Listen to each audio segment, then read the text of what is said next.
Welcome to Loleventvods. These are the best highlights of today's LEC 2025 matchup. Yeah, you really kind of don't. Like, public execution locks someone up for a second. Looks like a dive might be on the horizon. Big thing here. Race to level 3 for Carlson. Can you Pathfinder out of the concussive blows? Avoid that CC. Here it comes. There's the Pathfinder. Still underneath the tower. Doesn't lock anyone up. Alvaro takes a couple of tower shots and the plate falls. Carlson, one minion short of level 3, is going to hit it as that minion dies. He dashes forward, flashes away from the Winter's Bite. Once again, it's Elioya tanking the tower. This time takes 2 shots. A perfect dive from MKOI. In the end, they have to burn down to half HP. Unbreakable and Alvaro. Jojo on the wrong side of Camilo here. Jojo has to flash away. Camilo has a flash of his own. Elioya looking to come in, but already Jojo is like a dodo, dead. Camilo is going to get chased down. Elioya lands the spear. Camilo will fall. Doesn't. This early objective. Flackett making his way over. And you can see those stacks really starting to mount. 131 on the Draven to stand. Face checks. Jump away early here. Another auto attack is enough for the concussive blows. Sheo trying to come in from the side as well. Sheo will pick up the honey fruit in the middle of the fight. Sheo trying to block for his support right now. Super getting chased down by Flackett, who flashes across, and Super flashes into the grub pit. Now, Super, I don't think there's anywhere for you to go. Sheo takes the kill, dodges away from the Winter's Bite. Sten trying to come in to help his jungler, who'll flash the wall. Elioya dashes across though. Watch out, he pierced Camilo! A double for Sheo. Elioya down to 200 HP. Sten, he's a wind's breath away from dying. Gets into the bush, dodges away from the spear, dashes back in. Jojo takes him. And somehow at the end of all that, it's Koi that get the grubs? I mean, Elioya might die to the grubs. Oh! Swell seed! It's wide. Jojo now shows towards the top side. He's got to catch the wave. Smite out from Elioya. Doesn't have another smite, so Sheo will be able to get one grub of the 3. Back. Yeah. Wow, okay. I mean, remember that fight started with Sten. Okay position in this early game. Gold leads for Carlson and Sheo, who's 2-0. Currently on this Lilia. Flackett caught out with the concussive blows. Doesn't have cleanse, only has the barrier. Whirling Death comes out, and he manages to get a kill. But on the class CS, he's been playing around with his team quite a lot, but Lilia at this point farms like an absolute storm. Leandri's already complete. You've got Fishes for a spear, but will not find one. And fortunately for Koi, getting the flash out from Sheo will give them advantage. Oh, they turn their attention onto Elioya. Yeah, has to flash, then pounce over the wall. I like the aggression there from Sten. He doesn't have level 6 yet, but neither does Alvaro. It's a very awkward situation for both sides to be in. Super making his way across, but his mana is relatively low. Camilo really wants to go and catch that top wave, so the numbers advantage in favor of Koi. I don't mind this from Heretics, right? Go in, brute force 1, and then accept the fact you're not going to have the mites, right? Like, you make sure that MKOI aren't stacking up towards those neutral feats of strength. Yes, they get 4, they will have mites, but they haven't had a lot of time with your towers, and 1 mite is nowhere near as powerful as having these full 6 grub buff. What I will say that I like a lot about these fights is due to the limited crowd control that is largely on the side of Koi, but really you could argue falls so short during the regular season. I mean, actually, it wasn't that close. It was the season finals where they ended up making the impressive run, right? Yeah. But all you need is that opportunity. And that's what these teams are looking for, is the blue buff becomes the focus now for Heretics. Stolen away. Dragon up in 50 seconds as well. Camilo likely going to go back to bot lane. Super trying to get what poke he can onto this bot lane. Oh, he goes in! They're Super dashing forward there. Alvaro on the front line. Glacial Fisher going out. Floating Lullaby is going to put Alvaro to sleep. Elioya still putting the spears towards Heretics. Jojo TP'd in. Camilo is already in the middle of the fray. Sten goes in onto Super, who cleanses, who flashes, but Flackett follows. Flackett picks up his enemy AD carry. TP coming in from the Cassante as Carlson and Mirwin now look to join the Barney. The Drake's still around this Rift Herald. Sheo could look for a Loating Lullaby though. Doesn't quite have it off cooldown yet. 20 seconds remain before it will be back up. Flackett trying to get mid-prio, wrestle it out of Jojo's hands. In the end, I think Heretics might accept that they shouldn't really play for this one, but they are TPing Camilo back in, so maybe they want a little bit more of the action. They're too late though. They're way too late. Good poke comes out from Koi to Can they fight afterwards? I don't think Koi should. Like, ideally, once Camilo was immediately forced to retreat, and now he has to be a lot worse. I mean, look at the damage coming out from Mirwin. He's lost his flash, and now a dive is on the horizon. I think Camilo's about to be flushed, Fetty. Winter's Bite goes wide, the Rift Tower tanks it up, Camilo goes in with the Valkyrie. Elioya is tanking here, Sten's looking for him, can't quite connect. Now Sten's in the midst of MKOI. Whirling Death will come out, Mirwin locked up against the wall, tried to get in to the Rift Herald, but it died as he made his attempt. In the end, 2 for 2, a tower as well. Means that this Lilia is going to become a problem for Koi. As we talked about, the limited amount of crowd control will make it hard to lock this Lilia down. Remember that Drake we fought over 3 minutes ago, Betty? Yes, I do. Well, it's still there if we want to go for it. Flacket has to get away from Jojo, Whoa. who flashes forward. Flacket pops the barrier. Great knockback onto Stead. Flacket tries to turn it back around, but Jojo puts him in the ground. Camilo still diving forward, looking for the missiles. Public execution down towards the bottom side in Sheo. All that gold is all for naught as Sheo falls as well. Super will have the arcane shift up in a second. Stend on the wrong side of the wall. Camilo and Castle now need to retreat. Super dashes in. The phosphorus bomb is not met with a missile compatriot. And Super will take another. MCoy just absolutely smashing the skirmish. Just like that, they catch Heretics with their pants down. Unbelievable execution as it's Jojo that flashes onto Flackhead. The rest of his team is quick to follow up on that aggression. And I think that's one of the biggest strengths of this roster. They are unafraid and they are fast. Ooh, just barely. As Koi is able... Right, Flacket's playing for mid prior. You're already starting up the Drake with the Lilia and the Cassante. You don't actually have control around the mid lane, and Carlson doesn't have control in the bot side as he was around his tower as it fell.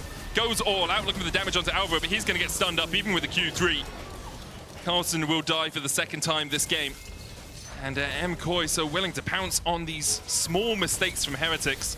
And now looking for a tier 2 on the bottom lane. Jojo was slowed up. Lilting Lullaby is going to come out. He's been put to sleep, and without a flash and without any way to escape, I think Blackhead's going to be gifted this kill. He gets the shutdown. And that will be all for that in the bot lane. Follow up. We'll see if he looks for an engage in a second. Things like this are great. The swell seed into the engage. Jojo's already slowed up. He wasn't in the right form either. And that's exactly how Heretic can pounce. The challenge of this comp for Koi is patience, because a single overstep will allow Heretics to lock you down and find a pick. But look at the aggression that we're seeing in response. Koi, knowing that they're a man down, are still getting in the face of Heretics and looking to challenge them for control over the river. Mirwin, he goes in. Carlson looking for something here. Look at Stend. So you see him Stend. Stend getting onto the flank. Shadowing Strike crashes down as well, but Alvaro stands beside his teammates and keeps Stend at bay. Alvaro now with the Unbreakable, able to survive at half HP, and Topher's missing Mirwin. And Carlson dived in and couldn't find a connection. Carlson dies for it, and MCoy on the front foot once again. Heretics try really hard to force the fight, but Koi navigate it beautifully. They keep them at arm's length, they utilize the Unbreakable Will to perfection, and now Jojo's back in the fray, and now it's them forcing the objective. It's now Heretics' job to walk into a 4 versus 5 fight. Mirwin has the flank as well. No public execution for him. Camilo on that front line. Sheo has that Lilting Lullaby. Camilo already down to a third, and Mirwin immediately dives in to try and take out the enemy mid. He jumps onto Stend instead. True Shot Barrage will find its mark onto Stend. The Atakan secured for MCoy. They almost pay for it with Elioya's life, but they secure it. Bite and the Mystic Shot. Camilo trading with Jojo, but Jojo has a false life, Camilo. He doesn't even need a third of his first health bar to take you out. Bit of revenge there for Jojo after what happened in the mid lane. Numbers advantage. No TP available for Jojo, but he can just start pushing in that top side. Looks like he's going to move into the enemy jungle. No wave really to play with. Maybe he's going to look to push out mid. Just a bit of a standstill right now between the two teams. Dragon is available, but Koi right now have no interest in it. I really like the positioning from Koi generally, though, because what they're managing to do is split the fight. And Stend always has to think, if I engage on Elioya and Alvaro towards the top side, Mirwin and Super are free on the bottom side of the fight to engage on towards my backline. If I engage towards Mirwin, well, then Elioya and Alvaro can just put damage down across the wall. It's really nice positioning to make it difficult for Heretics to actually find avenues to engage the fight. Carlson, Concussive Blows is going to proc on him, but he's still Cassante. Glacier Fisher going down as well. Sten still looking for the engage, but once again, there's two pincers that he has to deal with. Blackhead caught out by Mirwin. Stand aside will stop Mirwin getting the kill. Jojo going in for a little bit more, still has that false life. Elioya dashing in now, down to a third HP, survives through the missile barrage. Coming out from Sten. This is gorgeous. He is spotted on vision as he comes around the wall. Show looking for the swell seeds as well. Mirwin is below Camilo right now. Sten jumps over the wall, doesn't find a connection. The public execution, though, jumps onto Carlson. Camilo trying to escape, but still doesn't have his flash up. Carlson down as well. And Heretics, they looked for the engage, but MKOI warded their flanks and Stend could not find it. A moment of hesitation for Stend. He couldn't quite decide which target he wanted to lock down. Heretics were not quick enough to adjust the game plan, and KOI, as they've done all game long, punish the indecision. They set their sights on the Baron. This is Heretics' last chance. Sheo trying to get into the pit here. It's down to 5,000. Sheo caught up with the concussive blows, yet to be stunned. Still 3 procs needed on it. Walking around, all that extra movement speed from the Lilia, passive from the Gustwalker hatching, but he just can't get in towards the pit. Mirwin's done a great job in the last few fights of just being side of it. Mirwin is flanking behind. Elioya is looking for the side position. Mirwin is caught out here with the loading lullaby. Goes back in with public execution. Just to avoid the CC, it seems, as Carson will shut him down. Super now has to jump away with the Arcane Shift. Stan looking for the Shadowing Strike will get the stun, but Flackett now raining into this wall. Alvaro with the Unbreakable, and then Yoyo with the kill. Alvaro flashing away. Carson going forward, and Yoyo's going to fall as well. And just as I praise MKOI for their team fighting, they get caught out a little bit. They lose 2, they're top in their jungle, and they only get Stend in response. It showcases the fragility of this composition. They're just going to go. They're just going to look for him. He dashes away with the Valkyrie. Now Alvaro, you step too far forward. Jojo's there as well. Okay. Maybe if the Winter's Bite hits you. 2.5 so far on Flacker. Needs to finish up that Executioners. Carlson. Oh. Heretics starting to collapse. The public execution out. Mirwin will be on the right side of the wall here. Carlson with the Pathmaker out. Dodges away from the Glacial Fissure as well.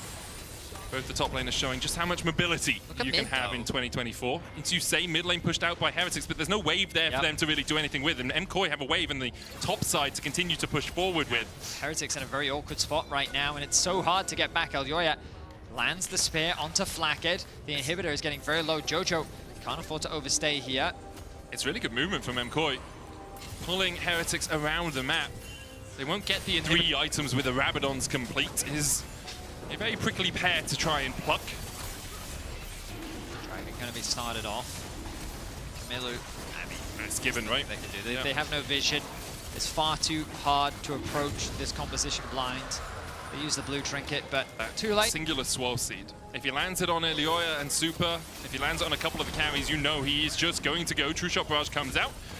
Doesn't really seem to do too much. The shielding coming out from Stend and Carlson enough to eat through that damage. Stend now has a locket. It's down to half HP. Camilo gaining mid lane prio. Carlson jumped on. Concussive blows 1 auto away from being procced onto him. Break up in a minute 30. MKOI. It's battle lines drawn, public execution onto Flackett as he tries to escape. Has already popped the barrier. Meanwhile, lacing lullaby on Jojo, but Alvaro is going to block him. Sten goes in onto Super. He cleanses and dashes across the wall. Now Mirwin's on the back line. Sten diving in. Super dashes in, but Flackett will be able to secure him. Elioya's going to get him in response. Camilo now up towards the top side, trying to take down Jojo, and will manage to do so. Elioya trying to escape as Sheo has buried the cat 6 feet under. Camilo still chasing forward here as the fighters come out on Heretics' terms. It certainly has, Medic. Heretics, after holding the line, after in the mid lane as well. The Baron, their first target, will even out the gold between the 2 teams. Flackett up in 20 seconds would be a long time to wait to make sure that he gets the buff as well. The fight happened on multiple fronts, and where my focus was on was between the AD carries. Flackett flashing after Super, looking to try and kill him as quickly as possible, and then Elioya getting the kill onto him. But I noticed that at the end of that fight, Sheo was largely untouched, and I have to come back to the question of how did they manage to deal with Sheo? Position again, Betty. Trying to get behind them, stand down to half HP. The Dragon now spawning into the pit. As we said, would be Infernal Soul for MKOI, and Infernal with this poke would be absolutely devastating. Spears rain down, Sten dashes out, Mirwin still looking for that flank. Super eats an axe, and that's a third of his HP already gone. Look at the poke, Medic. It is just ruthless. Carlson trying to get back in. True Shot Barrage goes through him and through Flackett. Sten still looking for that flank position. Elioya still on the Drake. It's 9,000 HP on it. Lilting Lullaby on Jojo. Also connects on Alvaro. He puts down the Glacial Fissure. Mirwin still trying to get him, but Camilo's keeping him at bay. The Drake's still aggroed, but it's still only at 9,000 HP. Sten's so low at the moment. Super gonna have to run. The Whirling Death is trying to chase him down. Public execution onto Camilo. Mirwin will go into the pit. Camilo is in fact the one who goes in. Sten in there, in the middle of the pit. It's secured by Heretics, and now the fight really begins. Alvaro and Jojo have to run because Sheo is on the chase, and that deer goes fast. Watch out, Eep! It's Sheo, and he's here to party. 2 more to Heretics. They get the Drake as well. A TP to the bot lane. And just like that, a single misstep from Koi, sieging onto Heretics' base, may well have cost him the game. Kamilu down for Mirwin though. The wave not cleared out. How long we got? 20 seconds, 16 on Elioya. Blackhead's It still should alive. be enough. Blackhead has 4 items, and his Draven comes to the fore. What a hard-fought game from Heretics, as they will knock SK out of playoffs and take that step so much closer to top 8.